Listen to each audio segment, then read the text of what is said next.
Saludos y muy buenas noches. Bienvenidos una entrega más a mis reflexiones. En este caso, y aunque nadie me lo pidió, pero yo sí lo prometí, versarán sobre el nacimiento de mi primera novela, su contexto, dónde se me ocurrió, cómo, por qué, las tribulaciones que tuvieron lugar en torno a ella y por qué cambió mi vida. Y bueno, esto es algo que supongo que no le interesará prácticamente a nadie. Pero bueno, me hace ilusión contarlo. Y bueno, realmente los últimos vídeos que han sido de reflexiones, dentro de que me ve muy poca gente, me ha visto bastante gente. Así que estoy contento. No sé por qué lo verán, pero bueno, a lo mejor les resulta interesante. O les cautivo con mi gafa de Chichinabo. En fin, voy al lío.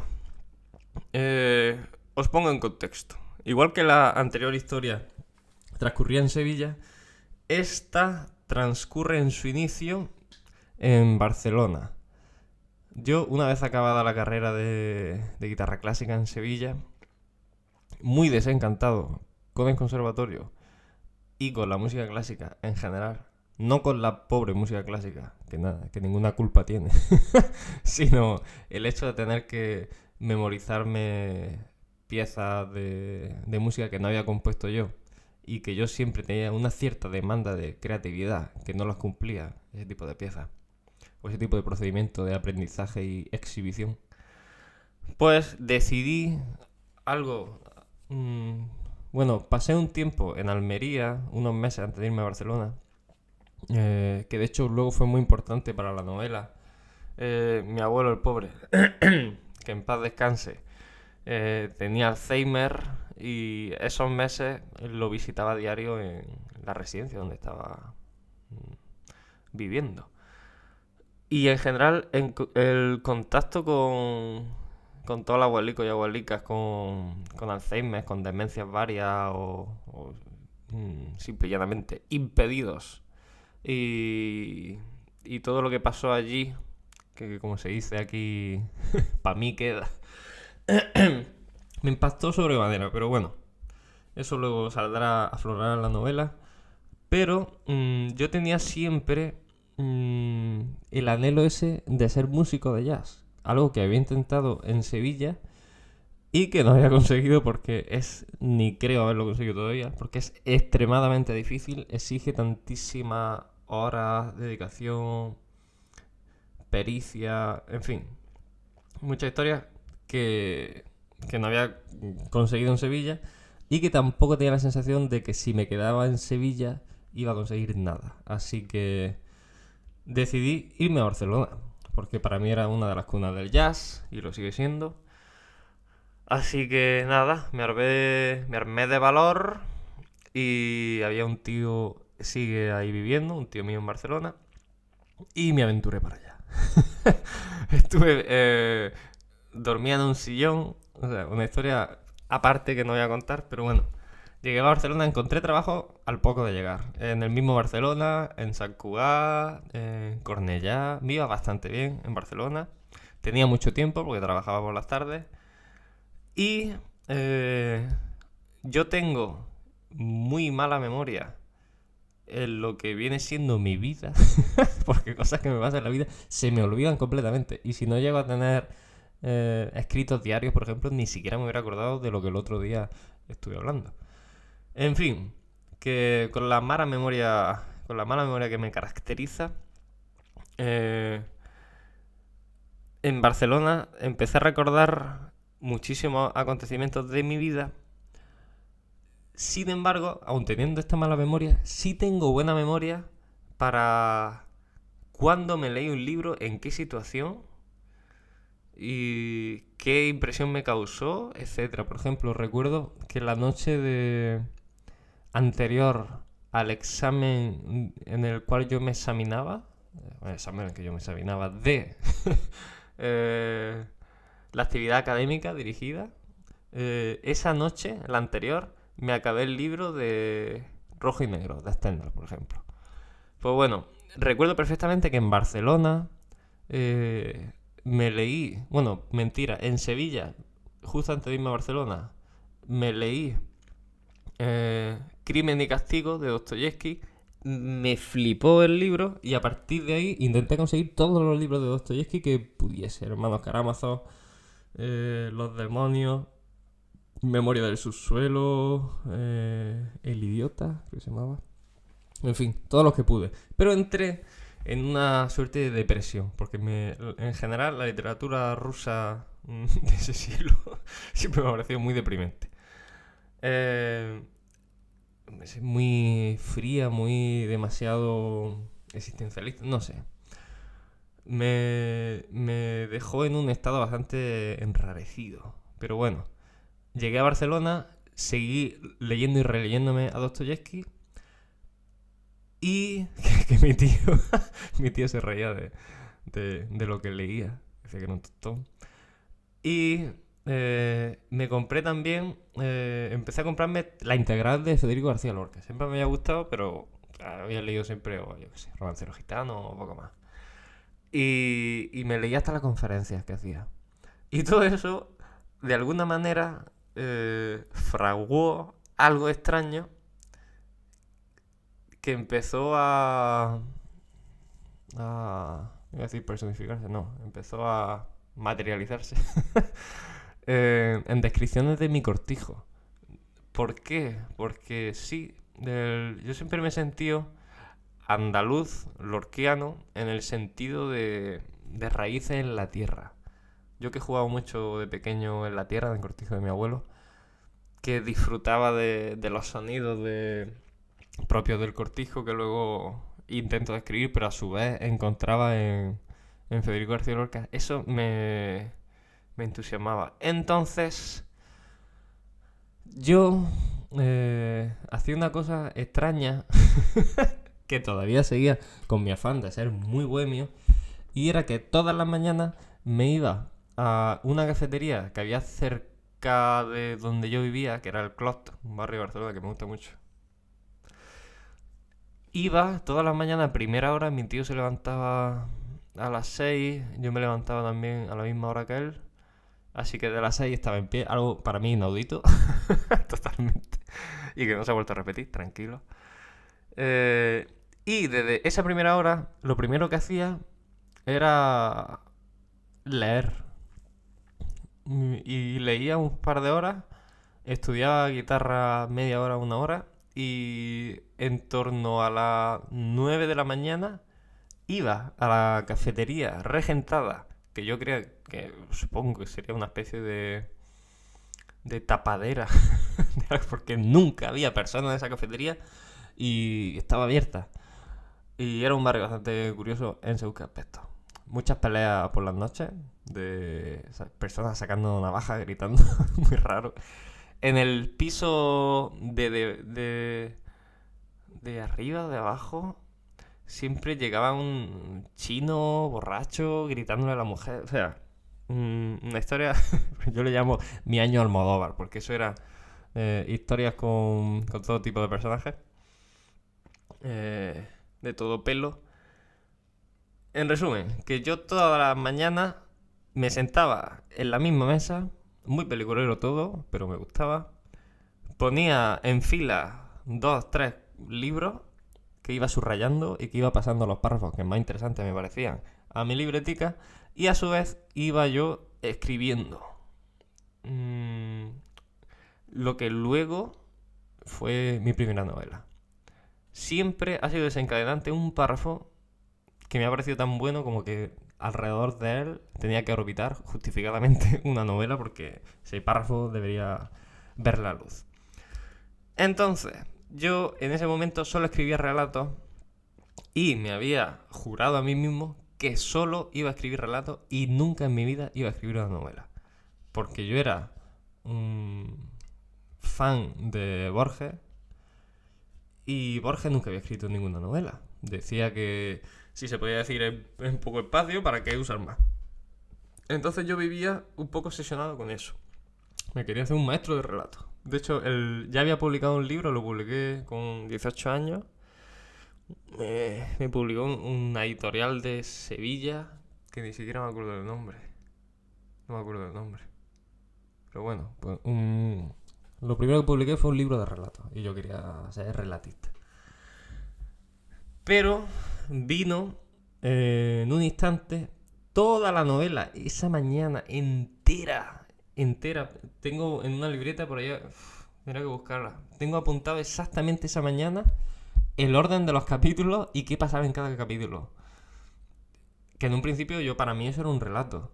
Pero que cada vez hacía los relatos más. Eso también podría hablar en algún vídeo. Cómo fui pasando de... Era curioso porque escribía relatos que no podían superar las 7 líneas. Y lo intentaba, pero no podía. 7 líneas, perdón, 7 páginas. 7 páginas, 8 páginas, 7 páginas, 6 páginas, 10 páginas. Estaba moviéndome siempre de ese intervalo. Era muy curioso. Ocurre un poco como cuando escuchas mucho jazz y la forma más típica de 32 compases y cuando vas a componer una melodía solo te salen melodías que duran exactamente esos compases porque algo como ya aprendido tuyo, que es muy orgánico, que las melodías que compones duran eso, o si estás pensando en un blues, la melodía sin querer dura 12 compases, pues sin quererlo, todas las ideas que yo tenía se configuraban sin pensarlo en ese espacio de entre 7 y 11 páginas. Era algo curioso, pero lo aceptaba con agrado porque realmente yo quería ser relatista. Pero cada vez se iban haciendo más largos. Y cuando empecé a trabajar un poco en esa idea, me asusté. Porque dije, no es posible, tengo una novela. Y eso fue, o sea, no puedo ni describir la sensación.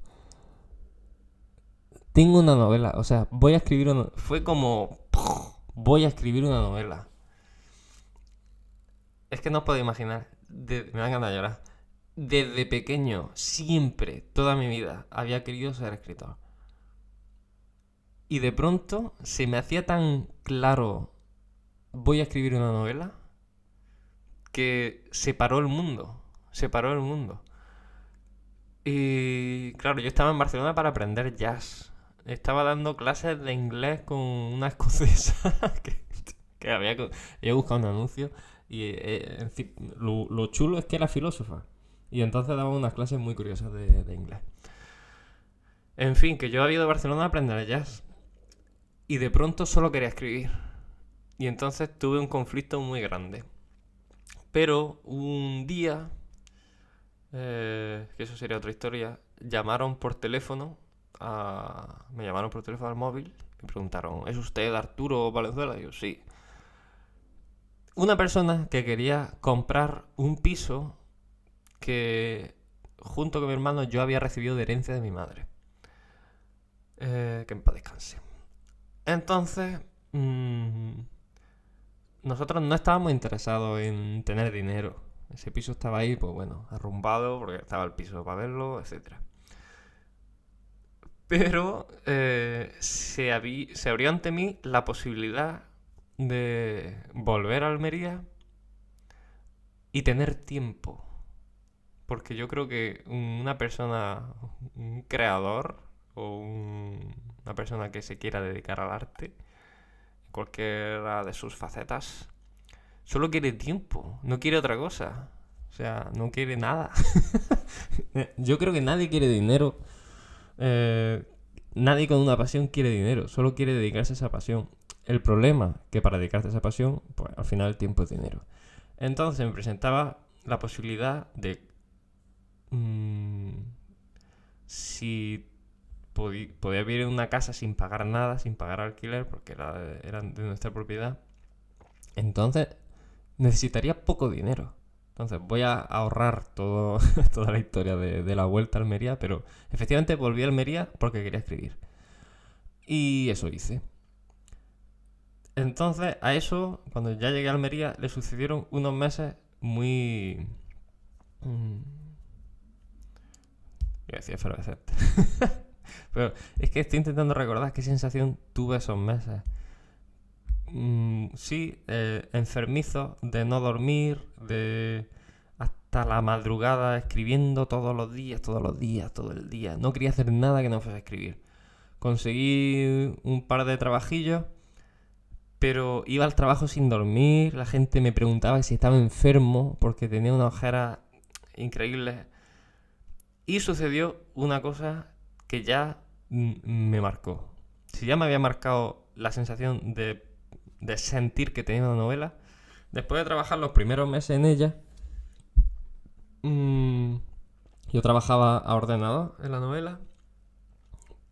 Sí, tenía los esbozos en libretas, pero luego comencé a trabajar en el ordenador por la comodidad de poder ir modificando palabras, etcétera, moviendo párrafos.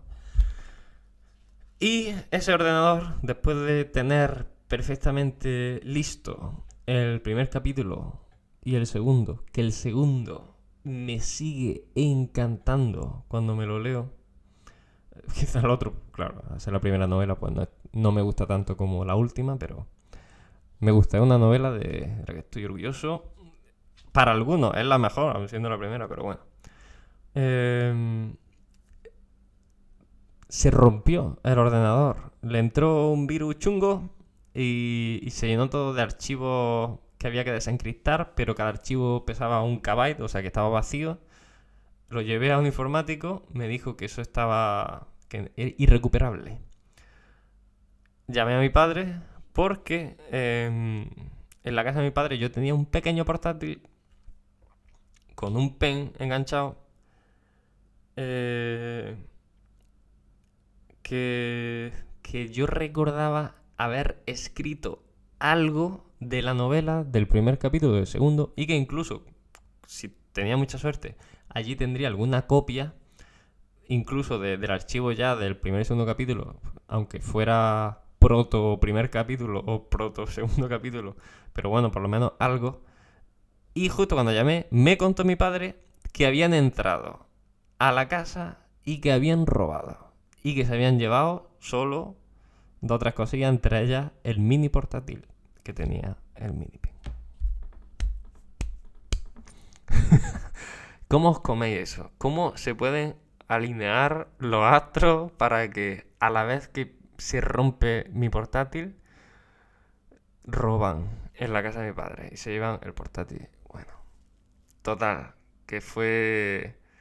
Entonces yo vivía con mi hermano por aquel entonces y nunca en mi vida he sido violento o he sentido violencia, nada. Pues la primera vez en mi vida, bueno, quitando a lo mejor con 6, 7 años siendo un niño, con mi plena facultad de conciencia, empecé a pegarle golpes al sillón. Y en mitad de la madrugada, serían las 3 o las 4 o las 5, era tal el agobio, y no quiero ser peliculero, pero la gana de tirarme por la terraza. O sea, me quería morir, literalmente. Y como me estaba dando una especie de ataque de ansiedad, salí a andar. Y no sé, estuve 2 horas fuera de madrugada. Se lo dije a mi hermano, yo, Paco, me voy. Me acuerdo. No sé si se acordará. Le dije, Paco, me voy. ¿De dónde vas? A andar. Y me fui. Y me dieron ganas de abandonar, pero claro, no, tenía ahí la novela dándome vuelta en la cabeza. Entonces, sentir que había perdido tanto trabajo y la sensación de que no iba a poder escribir exactamente lo mismo, que iba a ser parecido pero no lo mismo, porque había párrafos que de verdad estaban ya tan cerrados.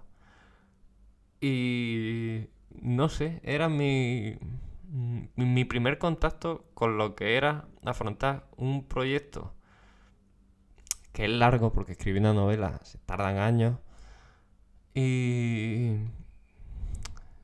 esa sensación de que es la inspiración, de eso que te llega y que te llega en ese momento y ojalá te pille escribiendo y lo escribes y que luego le das forma y al final fue lo que me ha ido enamorando de escribir. Hoy estoy muy...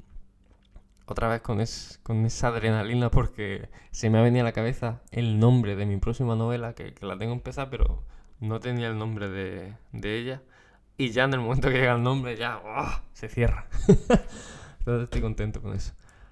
Que, pues sí, fueron los comienzos como novelista y también los primeros conflictos en general con la palabra novelista y con la palabra escritor. Porque obviamente no vivo de escribir. Al principio eres reticente con llamarte a ti mismo escritor, porque claro, escritor es una palabra que está magnificada realmente. Porque ¿qué es ser escritor? Pues el que escribe. Y ya está. Porque tú, no sé, yo creo que un músico se puede llamar así músico o le pueden decir, él es músico. Pero quizá ser escritor sea o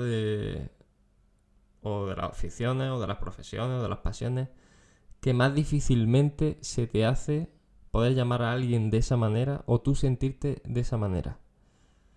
Algún día estaría guay hacer una reflexión sobre ello.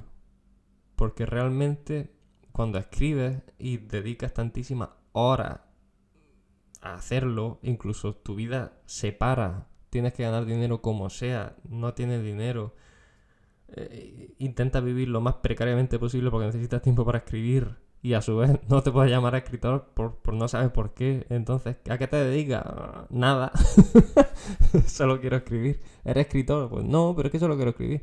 Es muy raro. O sea, la palabra escritor es rarísima. Entonces, pues bueno, cuando ya lleva unos cuantos libros escritos, este sería mi quinto libro. También se te hace raro llamarte escritor, pero bueno. No sé, eso es bastante a debatir. Entonces, claro, siempre digo que todo... Bueno, que sí, que uno se enfrenta a la sociedad, sobre todo a tus padres o a tu familia, cuando tienes que explicar a qué dedicas tu tiempo. Entonces, voy a poner un parrafito que por supuesto redacté yo para la parte de detrás de la novela. Bueno, aquí hay un extracto de... Siempre me gusta ponerlo en las cubiertas, entrecomillado, de un párrafo del libro que decía: tal vez se había mirado fijamente al espejo durante demasiado tiempo, hasta llegar a no reconocerse. O quizás fuera una fatídica lectura, una paradoja para la que no estaba preparado. Poco importaba. El caso era que lo había comprendido. Lo había comprendido muy bien. Pero entonces venía lo más difícil, soportarlo. Ese párrafo siempre me gustó, por eso lo puse. Sí, es un poco borgiano lo de aquel momento que no tiene vuelta atrás en el que el hombre comprende quién es. Ese mirarse al espejo que a veces es difícilmente soportable. Y aquí viene, y con esto recapitulo, lo entronco con lo del principio del vídeo. Y creo que es el germen prácticamente de todo libro. Y fruto también de mi corta memoria. Para lo que a mi vida se refiere. Que es el porqué, y me agrada que sea mi primera novela y que se llame El Cortijo. Puse aquí: todo filósofo busca una primera certeza, esto es cartesiano, sobre la que edificar su método, y en esa desesperada búsqueda se hace inevitable el recuerdo. Lo primero es el recuerdo. Lo anterior al recuerdo se llama padres. El protagonista de esta novela se llama Álvaro y lo esencial se remonta a su cortijo, es decir, el cortijo de su padre. Esto recuerdo que en un ejercicio de introspección me decía a mí mismo, preguntándome quién soy de alguna manera, ¿cuál era mi primer recuerdo? Porque claro, había estado con mi abuelo, con Alzheimer, que solo se acordaba de los primeros recuerdos. Cuando uno pierde la memoria, ¿quién es? Si deja de ser, si es el mismo, qué es el alma, qué es el cuerpo, en fin, la pregunta de siempre. Y me gustó mucho esa frase de cuando intentas pensar qué es lo primero, entonces echas mano del primer recuerdo. Entonces lo primero es el recuerdo. Pero lo que hay anterior al recuerdo son los padres. Porque realmente tú eres parte de ellos. Literalmente. Pero también, obviamente, a un nivel temporal. No sé, me gusta mucho esa idea. Y entonces mis primeros recuerdos se remontan a mi cortijo. Y me pareció muy bonito que se llamase El Cortijo, la novela. En fin, 25, 25 minutos. Bueno, pues corto y lo subo. Madre mía, qué tarde es. Pero bueno, me apetecía quitarme ya la espinita de hablaros de... Aunque no he dicho mucho de cómo se me ocurrió la primera novela, pero bueno, por lo menos el contexto de dónde y lo que supuso para mí, porque supuso... Me cambió la vida. Yo estaba en Barcelona y volví por escribir. Muchos me preguntan que por qué volví o por qué me quiero ir otra vez. Pues volví para escribir. Así que nada, nadie es perfecto. Un besito, cuidarse.